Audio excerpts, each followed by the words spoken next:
15वीं शताब्दी अद्भुत। वो अहम समय था जब भविष्य को नया स्वरूप देने वाली शक्तियों का उदय हो रहा था।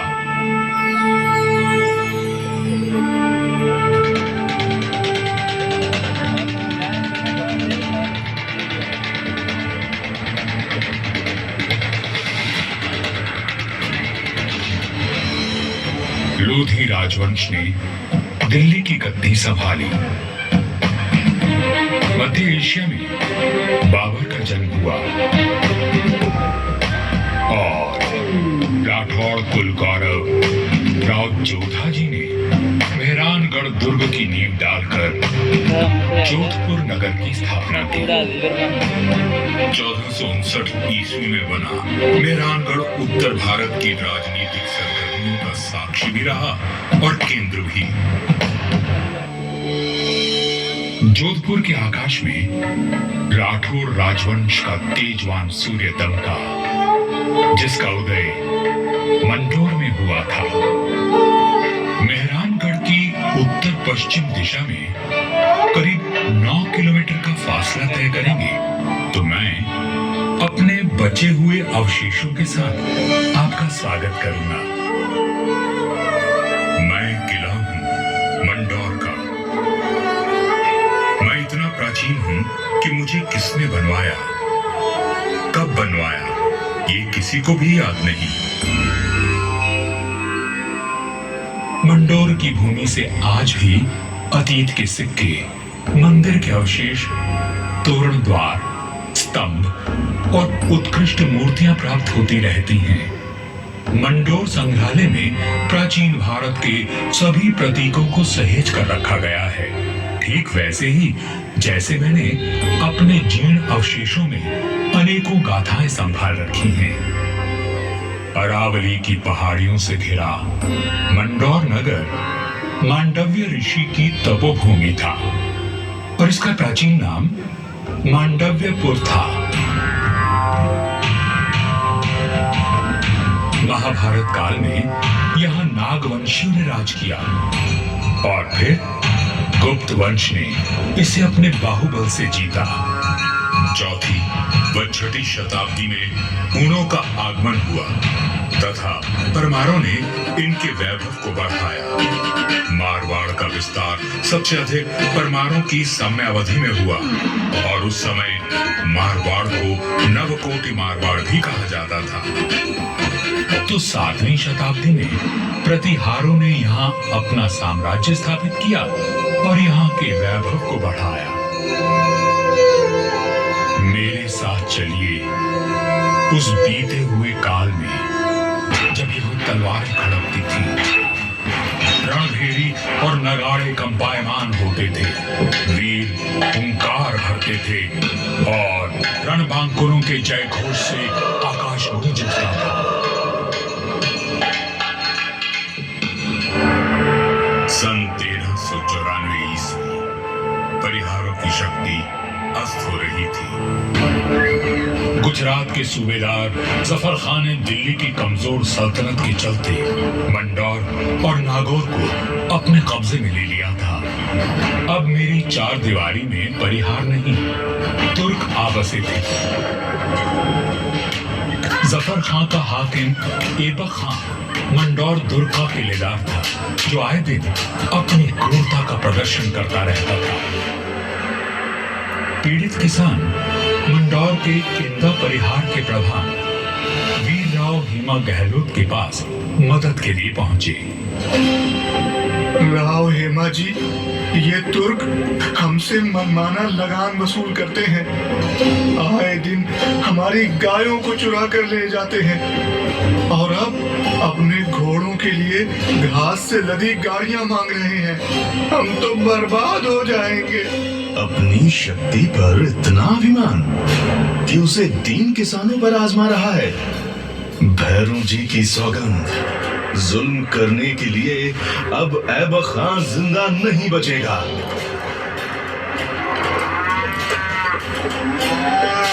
शक्तिशाली शत्रु से लड़ने के लिए बल और बुद्धि से वार करने की योजना बनाई गई।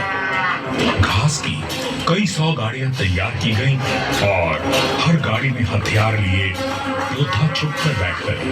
गाड़ियां जैसे ही किले के भीतर पहुंची, क्षत्रियों ने नारा लगाया, आयो लड़ो फतेह कर दो, आयो लड़ो फतेह कर दो।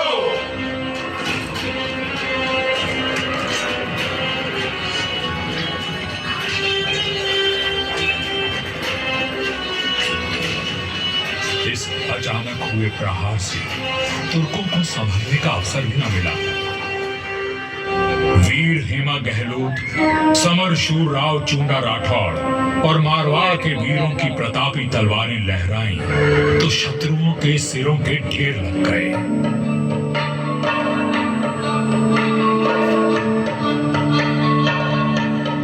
इसी जीत की याद में आज भी मंडौर में राव महोत्सव मनाया जाता है।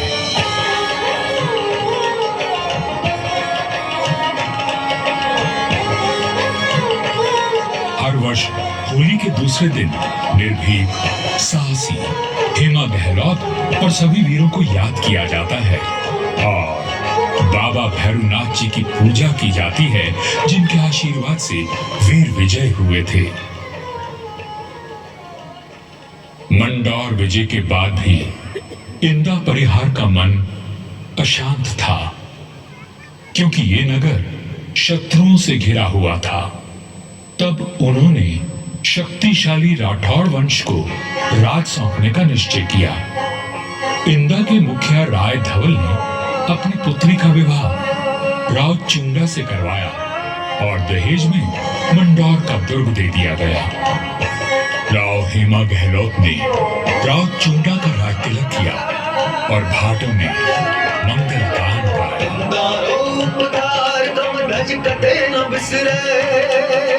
चूंडो चवरी चाड़ दी मां डोर डाए जे इंदारो पुकार तम नज कदे न बिसरे।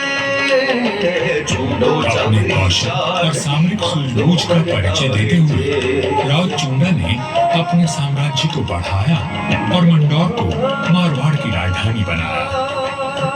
1423 में नागौर के युद्ध में राव चूंडा वीर गति को प्राप्त हुए और उनके पुत्र कान्हा के बाद राजदंड राव रणमल ने संभाला।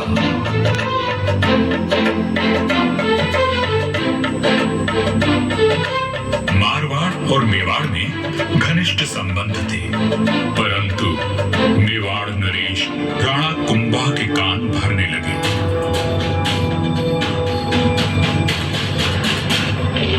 मुझे राम रणमल की नीयत ठीक नहीं लगती राणा। वो आपका राज हड़पना चाहता है। वह सिर्फ एक पक्ष को देखते हैं, दूसरे पक्ष से तो उनका कोई मोह नहीं।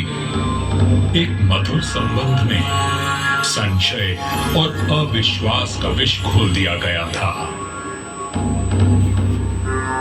1438 ईस्वी में राव रणमल अपने पुत्र जोधा के साथ चित्तौड़ के दुर्ग में था। रणमल को किसी षड्यंत्र का आभास हुआ और उसने बेटे जोधा को किले से बाहर भेज दिया। पिता की आज्ञा मान जोधा चित्तौड़गढ़ की तलहटी में पहुंचा। तभी एक डोम ने जोधा का ध्यान खींचा, जो एक दोहा गा रहा था।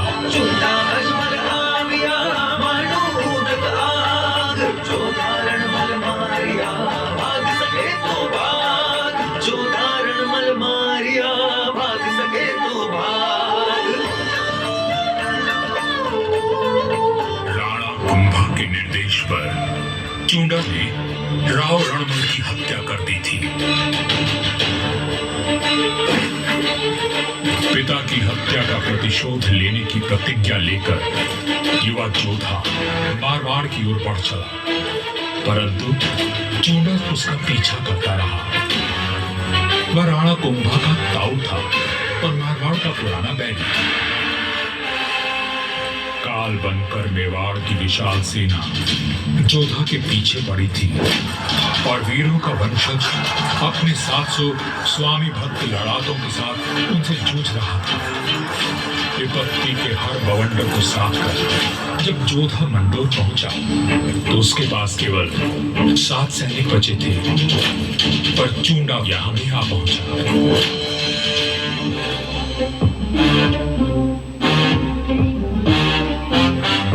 चूंडा बोला, मंडोर किले का कोना कोना छान मारो। रणमल ने मेरे भाई राघव देव को मरवाया था, मैं उसके वंश का नाश कर दूंगा। हुजूर, जोधा जांगलू प्रदेश की ओर भाग गया है, आप कहें तो उसका पीछा करें। रहने दो, वहां रेतीले टीलों में भटक कर वो खुद ही मर जाएगा। तुम राणा कुंभा के पास संदेश भिजवाओ, मंडोर पर अब हमारा राज है। पिता की निर्मम हत्या की पीड़ा और राज खो देने का अपमान लिए जोधा भटक रहा था। हर ओर शत्रु घात लगाए बैठे थे, पर जुझारू जोधा ने आस और विश्वास नहीं खोया। 15 वर्षों तक संघर्ष और अथक प्रयास करने के बाद जोधा ने दुर्भाग्य को जीत लिया। चूंडा की मृत्यु हो चुकी थी और मंडोर को राज जोधा ने फिर से जीत लिया था। समय बदल रहा था और देश पर विदेशी आक्रमणकारियों का संकट घिराया था। ऐसे में एक दूसरे से लड़ने के बजाय मारवाड़ और मेवाड़ ने संधि कर ली।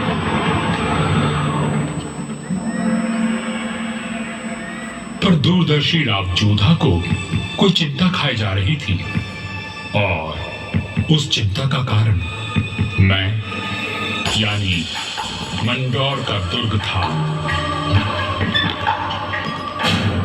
किस सोच में डूबे हैं राव जी? अपने आसपास देखो, क्या दिखता है? आकाश, जंगल, पहाड़ियां। ये पहाड़ियां ही मेरी चिंता है। कई 100 साल पहले ये काफी ऊंची थी और किले तक पहुंचना कठिन था, पर भारी वर्षा और धूल भरी आंधियों ने इनका कद घटा दिया है। राव जोधा की बात पीड़ादायक परंतु सत्य थी। मैं भी अब बूढ़ा और कमजोर हो चला था, सो मेरा त्याग करके मेहरानगढ़ का निर्माण किया गया और ये सही फैसला था। भारत में जब मुगलों का आगमन हुआ तो राठौड़ राजवंश ने उनसे सीधी टक्कर ली और हार माने बिना संघर्ष करते रहे। इस सब में मेहरानगढ़ ने प्रमुख भूमिका निभाई। जोधपुर का इतिहास प्रेरणादायक वीर गाथाओं से भरा हुआ है। त्याग और देशभक्ति के कीर्तिमान स्थापित करके इतिहास में अमर हो जाने वाले वीरों ने जोधपुर का सर सदा ऊंचा रखा है।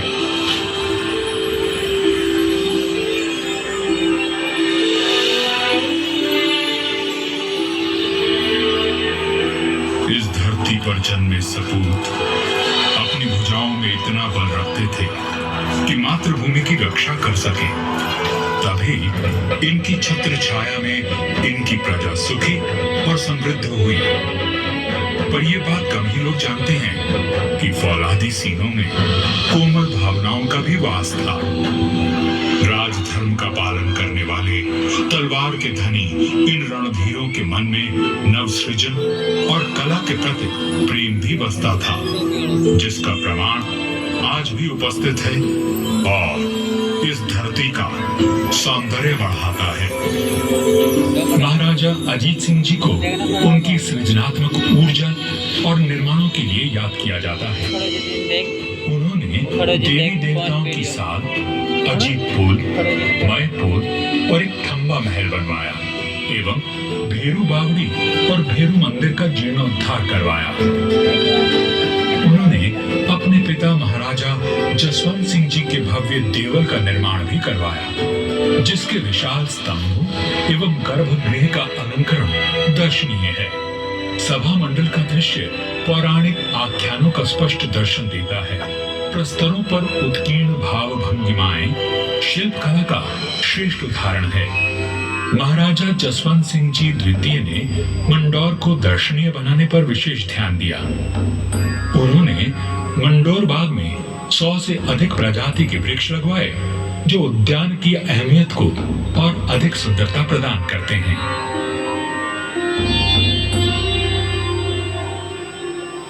1896 ईस्वी में महाराजा सरदार सिंह जी ने मंडौर के बाग को और संवारा। महाराजा उम्मेद सिंह जी के समय 1923 और 1947 के बीच मंडौर उद्यान को आधुनिक रूप देने हेतु कई कार्य करवाए गए, जैसे नागादरी नहर का जीर्णोद्धार, देवलों व महलों के पास सुंदर बाग विकसित किए गए। इसके साथ ही 4 दीवारी व दोनों मुख्य द्वारों का निर्माण हुआ।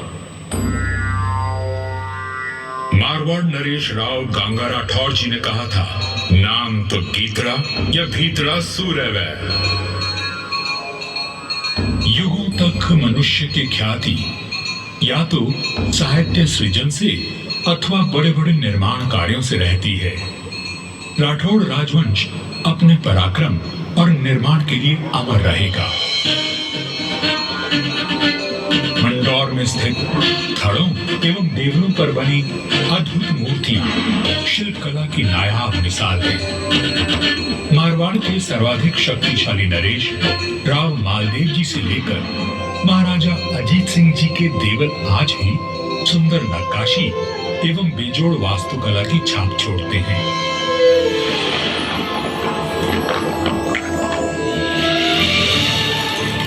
महाराजा अजीत सिंह जी के देवल का निर्माण इनके पुत्र महाराजा अभय सिंह जी ने संवत 1793 में शुरू करवाया, लेकिन इसे पूरा उनके प्रपौत्र महाराजा भीम सिंह जी ने संवत 1856 में किया।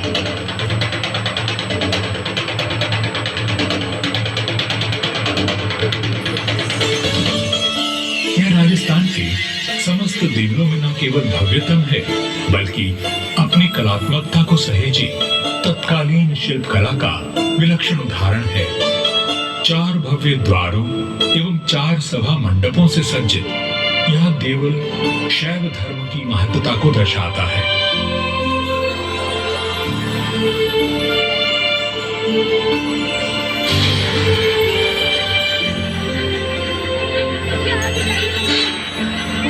आजादी के पश्चात यहाँ कई विकास कार्य करवाए गए और 1968 में यहाँ के महलों में संग्रहालय की स्थापना की गई।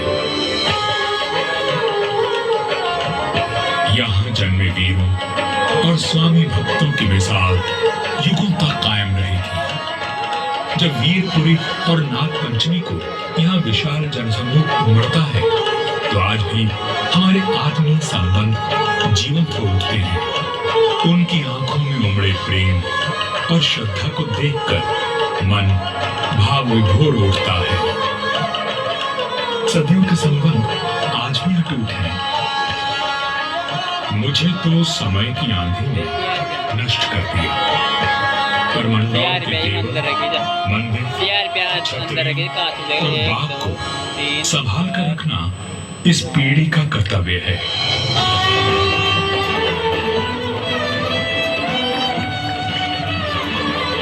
मंडौर दुर्ग है साक्षी, करता गौरव गान, कैसे कैसे वीर हुए, थी कैसी उनकी शान।